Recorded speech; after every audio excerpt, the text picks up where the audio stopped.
clairvoyant, I've been to 6 clairvoyants in my life. I started when I was 19. I went to a clairvoyant with my mother and had a really good experience. It's fun. It's just a fun thing to do.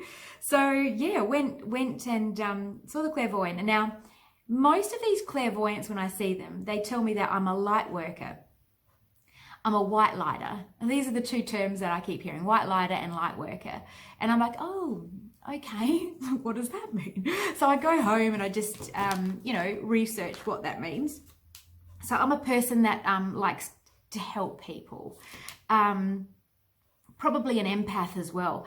I will go into these terms and I will explain them in more detail as we go along. There's just so much I want to share with you. It's almost like I don't know where to start, but I'm just starting today. I'm getting some words out there. I'm getting some footage down, and then we can start picking things apart and really looking into things more, the exciting things, the things that will make a difference perhaps in your life. So I've been told I'm a white lighter. So I'm a healer, okay? So I've heard from that first person I saw 20 years ago. They told me that I was a healer. Did I finish that story? I don't think I did.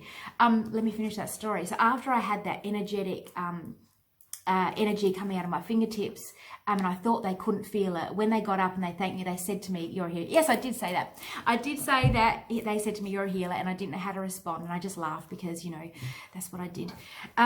So it's never left me, and throughout my life, I've had so many random people that I don't even know, just come up to me and say how something I said changed their life, how being with me for that hour, they feel better. They leave feeling better after speaking to me. I've had people just offer this information to me. I don't go around seeking it or asking it. It just is. And so when I went to the clairvoyant, I asked the clairvoyant, I've been told I'm a healer. If I change direction in my life and become a healer, like, would that be a good thing? And she said, "Oh yes, if you became a healer, you would be really busy." And I thought, wow, that's a really cool way to live, to actually help people. So I thought, well, I asked her, "What type of healer am I?" And she's like, "Well, I can't really answer that for you. You need to," pretty much, she said, "you need to work that out yourself, or whatever you're doing," she said, "make it bigger." And that's probably the key point here. What she said is, make it bigger, whatever you do. And I'm like, wow. And I thought back to 20 years ago, how I had that energy coming through my fingertips. And I thought, how do I make that bigger? I don't know. I don't know how to make that bigger. So I thought, well, what type of healer would I be? Okay. I know everything with me is through my hands. I'm really creative. I like making things. I do everything with my hands. I like working with my hands. So it'd have to be some healing modality through my hands. I feel that's right. Anyway, that led me to my friend Alicia, who I talked about, who does Reiki now. And we met up and we met up and went to a cafe and caught up. And anyway, she said to me that there's this shop, it's called the Eternal Spirit, and it's shifted, and it's on Unley Road.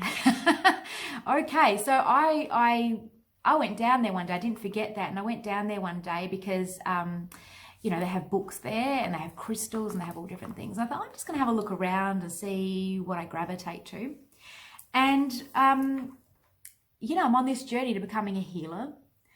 So, and I don't know what type of healer. I thought a book would be great about healing. Maybe I can just get some information and something would resonate with me. So I bought this book here, The Healing Therapies Bible. Super cool. You can see I've got tabs in it again. I went through the whole book. It's really interesting. I did not know there were like 70 therapies for the mind, body, and soul. I had no idea. So I had a really good read of that, and I waited for something again to jump out at me to go, yes, Natalie, that's what you should be doing. And a few things did resonate with me, and I started exploring. I explored Reiki and actually did a Reiki 1 course with my friend Alicia. And, that was really good, and I think it's great. There's something inside of me that said, keep going. So I looked up a few things. I looked up breath work. There's even a little tab there, breath work. And I thought, okay, what's that about? And I remember, you know, researching it and watching a few vids online to see, you know, how it all went down. And interesting, but didn't progress. So I thought, right, I'm going to another clairvoyant. I need some direction here. So I went to a clairvoyant, and a different one, and she said to me, you know, she said breath work. That just came out, and I went, breath work, okay. I have looked into that before, and anyway. I said, yeah, I looked into it, but I don't really think that's for me. So when I finished that reading and I went home, I picked up my book and I went through and I looked up breathwork. And then I flicked through the pages and one opened up and it said theta healing. And I thought, theta healing? How come I didn't see that before? Theta, the brainwave theta. I've just read, where did I put his book? Dr. Dispenza's book on becoming supernatural, and it's all about brainwaves. And that really resonated with me because I loved that book and it changed my life. So, led me to theta healing. So I got, within an hour, I booked a course and I did my level 1 basic DNA of theta healing, which qualified me to be a theta healer practitioner. Pretty cool.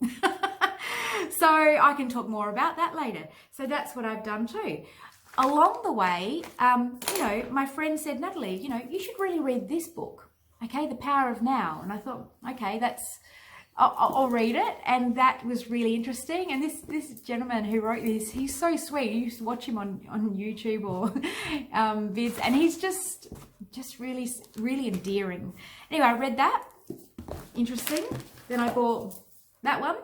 Practicing the power of now. It's like being in the moment of now. So being aware of your thoughts and centering yourself to now.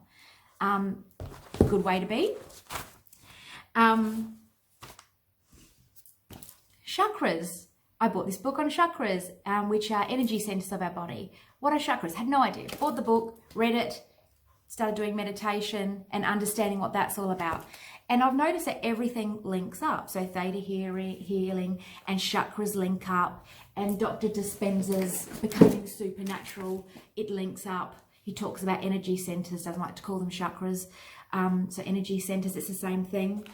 And, slowly, then I read another book because, I'm on this journey. The Power of Crystal Healing. Read that book. And again, they talk about meditation, they talk about your energy centers, and crystal healing is involved with your chakras as well. So energy centers comes into a lot of this stuff, so I've got to do an episode on chakras, so we'll talk about that later. But all this stuff has even led me to another book that I've read recently called You Already Know. I don't just read books, you can see I study them. This is by Helen Jacobs, and this is a book on how to access your intuition and find your divine path. When I read that, I thought, wow, that's a book that I must read. Churn that out in a couple of weeks. Really good read. We'll talk about that.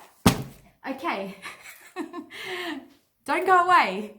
I'm ending this soon, but I just want to start off with what has brought me to this moment. And then I'm going to start going back and researching and explaining, what are Akashic records, and we'll start talking about that stuff. So when I did a course on theta healing, there was a bookshelf with books on it all related to theta healing, and then there was this random book on the top of the shelf that was by itself, and it was called The Medical Medium. And I found myself just fascinated by that picture on the front, because it's a rib cage and it's an x-ray. And in dentistry, I take x-rays and I read them, or radiographs, and I read them, and I just couldn't help but stare at that picture. And a lady just came from behind, and she said, do you know about this book? Have you read it? And I said, no, I haven't. I didn't even know what it was about. I was just taken by the picture on the front. And she said, it's amazing. It's an amazing book.